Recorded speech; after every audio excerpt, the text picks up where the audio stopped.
ni kwamba mnamo tarehe 7 mwezi wa 6 mwaka 2025 majira ya saa 1:47 kwenye eneo hili la mlima Iwambi katika halmashauri ya wilaya ya Mbeya vijijini, kwenye barabara kuu ya kutoka Mbeya kuelekea Tunduma, gari lenye namba T830 EDP ikiwa na tela lake lenye namba T148 CTD aina ya Scania lori ikiwa limebeba shehena ya unga, ikiwa linaendeshwa na dereva ambaye anaitwa Filipo Lighton Mwashibanda mwenye umri wa miaka 33. Huyu ni mkazi wa Tunduma katika mkoa wa Songwe, ikiwa natokea Dar es Salaam.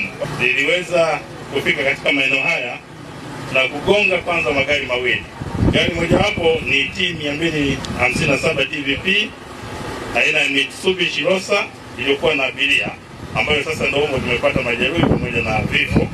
Lakini pia na gari nyingine T185 DMF aina ya Toyota Light Ice na kutumbukia kwenye eneo hili la Korongo kwenye mto huu Mbalizi na kukita kwenye hili gema ambapo tupo hapa, ambayo ni kingo ya mto huu wa Mbalizi na kusababisha vifo 27 kwa jana.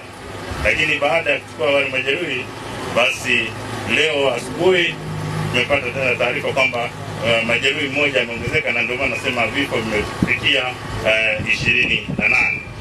Kwa hiyo watu waliofariki katika ajali hiyo, wanawake ni 12 na miongoni mwao watoto ni 2. Wanaume sasa ni 16 na kati ya hao kuna watoto wa kiume 2.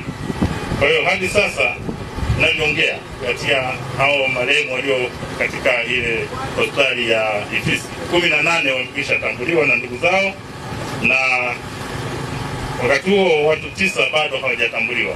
Katika ajali hiyo majeruhi ni 9 kama nilivyokwisha sema.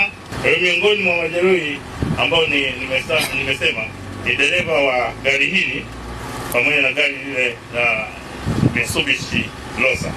Kwa hiyo majeruhi ni Baraka Samuel Mgara miaka 35, mkazi wa Mbalizi, aliyekuwa dereva katika gari namba T257 DVP Mitsubishi Rosa, ambaye ameumia miguu yote miwili, mbavuni pamoja na kichwani. Lakini dereva Filipo Lighton Mwashibanda mwenye umri wa miaka 35, huyu mkazi wa Tunduma, aliyekuwa anaendesha gari hili ambalo mnaliona hapa, hii ni lori, yeye amevunjika mguu wa kushoto.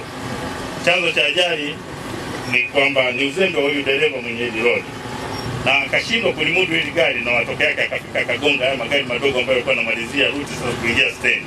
Mpaka sasa hivi huyu dereva niliyemtaja yuko hospitalini, pamoja na kwamba yuko kwenye matibabu, lakini tunaendelea kumshikilia kwa hatua zaidi za kisheria. Kwanza kabisa niwape pole sana wana Mbeya kutokana na ajali hii ambayo imejitokeza jana, lakini nadhani tulipumzika masuala ya ajali kwa muda mrefu kidogo.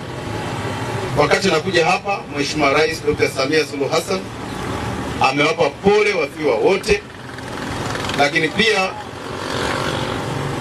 yeye kama Mheshimiwa Rais ametoa msisitizo mambo yafuatayo.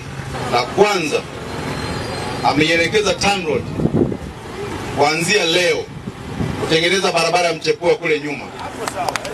La pili, ameelekeza hapa, ameleta zaidi ya bilioni 3 waanze kulipa fidia mara moja kwa ajili ya kupanua hiyo barabara haraka iwezekanavyo kwenye eneo hili la Mbalizi.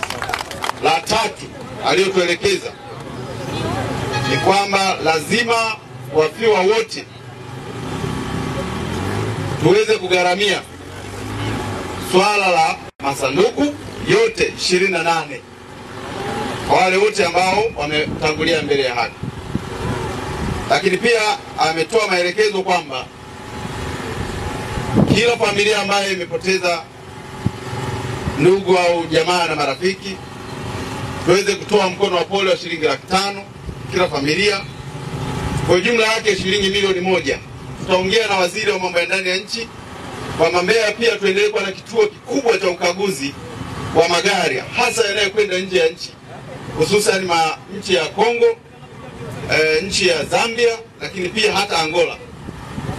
Sasa swala la kutengeneza barabara, magari yote yanayokwenda, nadhani magari yanaenda umbali mrefu yatapita kule, kwa sababu huku sasa kutakuwa tunapita magari madogo tu. Hapa magari malori yote marufuku kupita kwenye barabara hii. Natoa siku 3.